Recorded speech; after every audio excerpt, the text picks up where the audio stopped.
DSS has been there twice now. Don't forget what happened January 13th. That was the first time DSS intervened.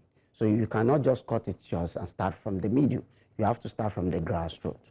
The first thing we need to ask ourselves is that January 13th, who exactly invited DSS and police? Who requested for the police cover? Then who exactly ordered the removal of the traditional police officers and the private security on January 13th? Why is the DSS in the premises while the discussion is going on at the parliament?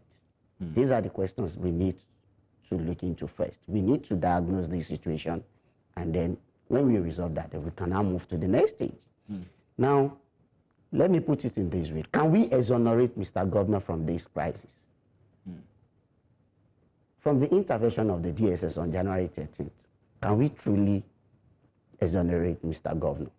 The answer is no. As the chief security officers of the state, that's the number one man as far as the security matter is involved. Because that very day I was arrested. I was not only arrested, I was targeted my name already with the security. They took me to different police stations before I was eventually released the following midnight. And if you look at the kind of anti-riot police that were there on that very day, you know that they mean more than just to remove Mr. Speaker. But to God be the glory, through the wisdom, we were able to calm the situation down. And we said, okay, no problem. But all what we know is that the right thing were not done on that very day. Now, concerning the DSS... Just before you go any further, you say that it must have been because the reason why they were there was to remove Mr. Speaker. Is that that was what they... Yeah, that was the agenda, but they failed. They also stopped the speaker from going into her... the new speaker from going into her office as well. Do you remember this? That was the second stage. Okay. You know, it's a sequential event. Yes. So you're still talking about the first stage? Yes. Okay, go ahead then. On that January 13th, fine. The House went on recess December, and the official date for them to resume is February 18th. But before February 18th, according to the standing rule of the chamber, if there is anything emergency, they can recall them, you understand, to address the situation. Through office of the Mr. Speaker plus Mr. Clerk, do you understand? But these two gentlemen, they were on an official trip at the United States. So if they bypass those two men, then it means something is wrong.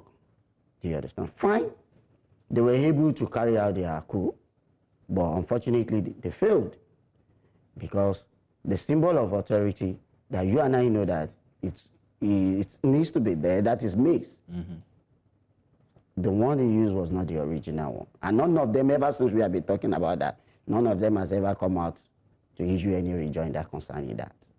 So in the court of public opinion, I can boldly tell you that my statement is valid. Okay, so you're alleging that the governor has a hand in the removal.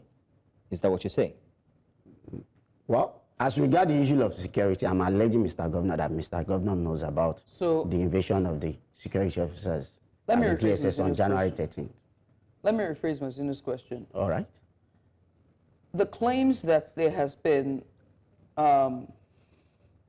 squabbles or squalls between the governor and Mudashiru Obasa, is it true that their relationship is not as smooth?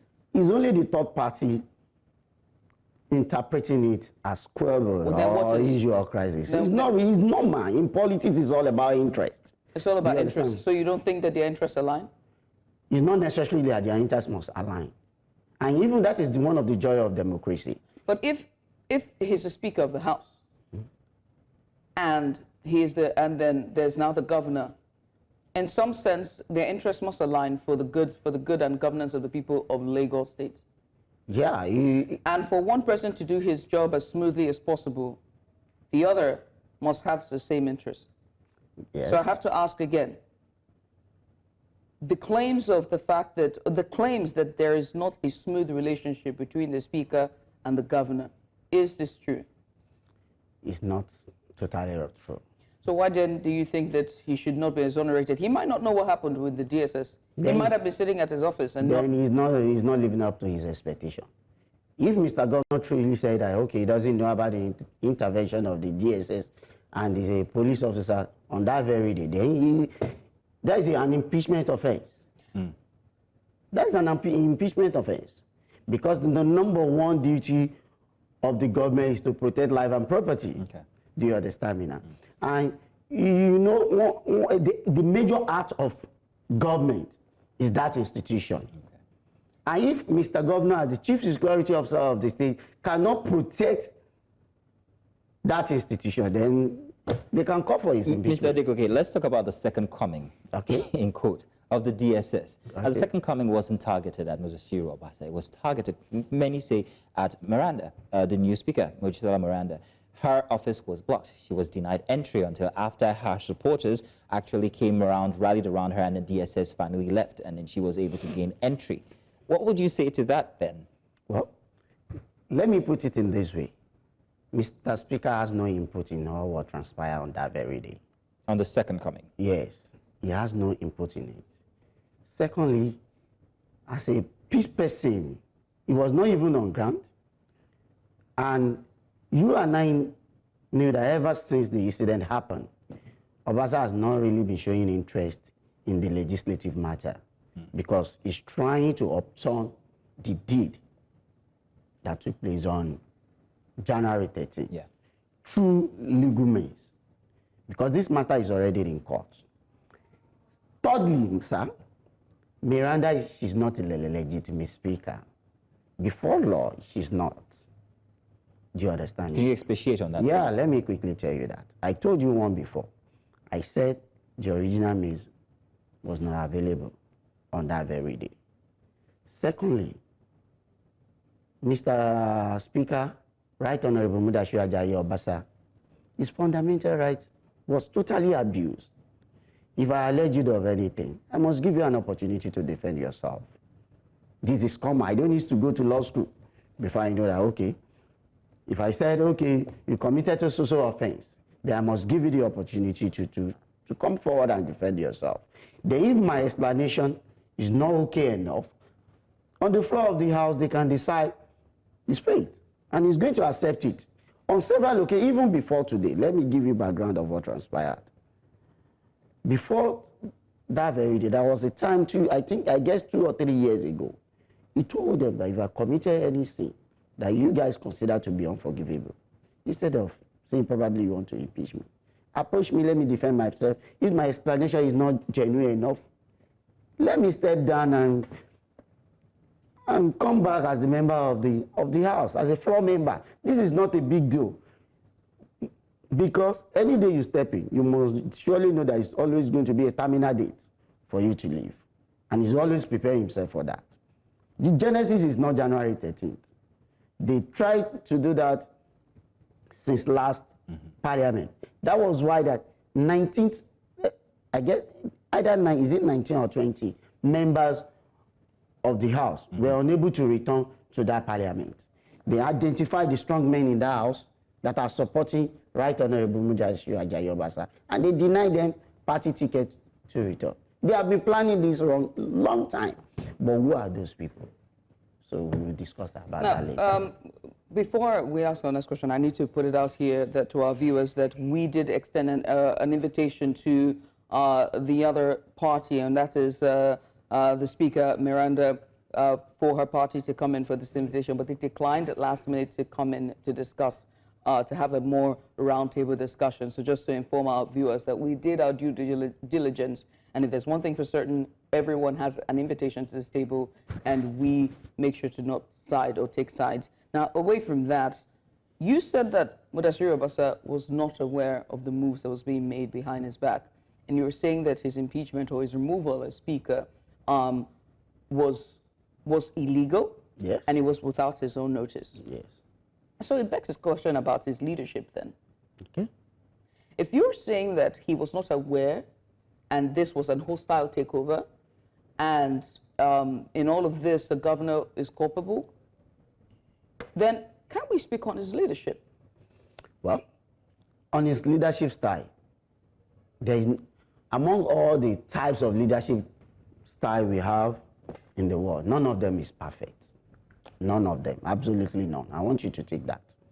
Secondly, even with your team, if you're the team leader, You can't tell me that you will surely know everything that is going on behind you.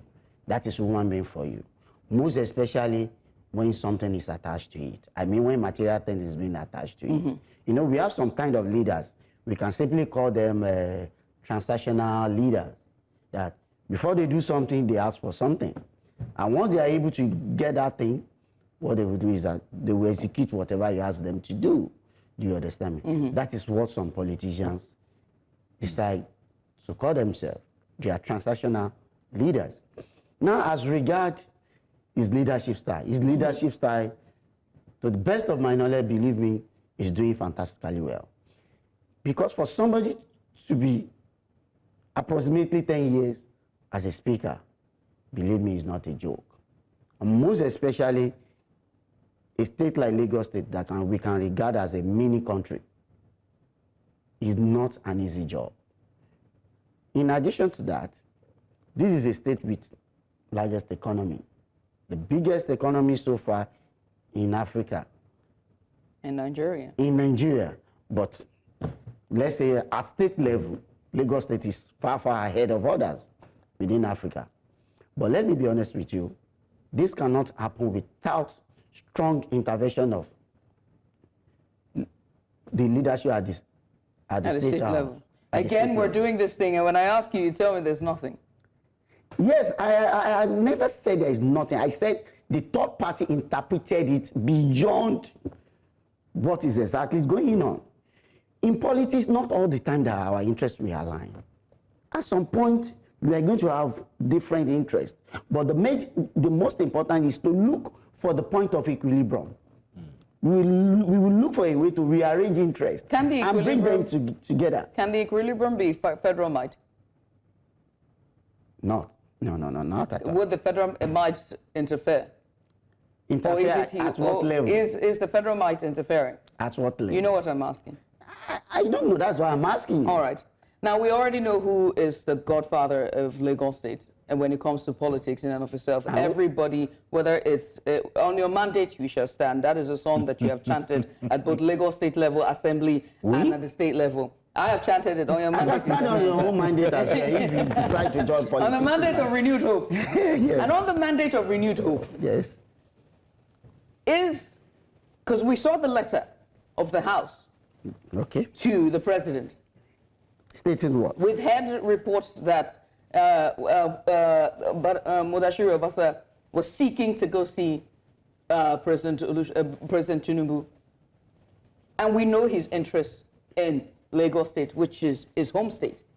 And so I ask, will the equilibrium be federal might? And by federal might, I mean the president. If you find yourself as the president of this country, will you allow your state to be in crisis politically? And so that's why I'm asking, will the solution be equilibrium? No, that's what I'm asking. If that's what I'm asking, I mean, I'm not a politician. You know, I'm just a journalist. You can join us tomorrow. I can't. Yeah, well, we ask the questions here. I have a question. Okay, let me quickly react to what you said. So, yes, this is the political base of Mr. President. And wisdom demands that you must not allow any part of the region to be on crisis. Because you don't know, you only know the beginning of a crisis. You don't even know the end of it. Do you understand me now? Coupled with the fact that Lagos is the commercial hub for this country, we cannot afford to put Lagos State in the hands of the mediocre. Do you understand me now? Is Meranda the mediocre? Mediocre, she's still under training. That was the main reason. She has, you know, they are preparing her for a state bigger than whatever she might occupy presently. She's the deputy speaker as far as I'm concerned, and nobody can deny that. Even our own camp cannot deny that. All right, but Mr. Adegoke, I want to go back to the leadership style of Mr. Obasa and the allegations that were leveled against him that caused his impeachment. Now, it was noted that he had a penchant for perpetual lateness, to legislative sections and meetings, high-handedness, inciting members against each other, and some sins over which Obasa was impeached here. And also mentioned that Obasa practices an authoritarian and undemocratic leadership style in discharging his duties. How true are these allegations? Okay, let me start from this. We have different types of leaders We have the Democrats, we have authoritarian, we have laissez-faire leader, and one other. Obasa is a Democrat. And let me quickly explain this more. You see, let's use this station, for instance. You are the CEO of this company. In some aspects, if you are not tough, the staff of this company will not take their job serious. And if care is not taken, you will be at the receiving end at the end of the journey, because you know what you have committed into the company in terms of resources, mental thinking, and some other things. So as a matter of fact, you will not want anybody to ruin your business. Presently, Lagos State House of Assembly is Mudashiru Obasa's business. And the reason is this, is the leader of, the most experienced member of that house. You will not want anybody to rubbish your government. You want to seek, everybody to seek tight and do what is necessary of them to do it. We have some members, let me give an example. Real quick, because we're out of time. When business is going on at the parliament, some of them take selfie. Some of them taking pictures when serious business is ongoing. They said they're alleging for incitement against each other. There is one person that wrote something a day or 2 days ago called Honorable Jude something, an Igbo man, former member of the Lagos State House of Assembly. He was in the parliament last one, but he was unable to return. I think he's representing Oshodi Isolo. Yeah, Oshodi Isolo. But this man, if you know what he did, the 2 official cars they gave him, he sold it before even the parliament completed. But he was unable to get his gratuity because Mr. Speaker asked him, produce the second car according to the law. Even if there is a way they do it, that if you want to get it back, they have a way, or the kind of arrangement the government prepared for them to get it back. He was unable to do it. On several occasions, he extorted Mr. Speaker when he's going for Indigo meeting. These are some of the things that many of them did. And it got to a point that Mr. Speaker said, no, I need to put an end to this. Okay.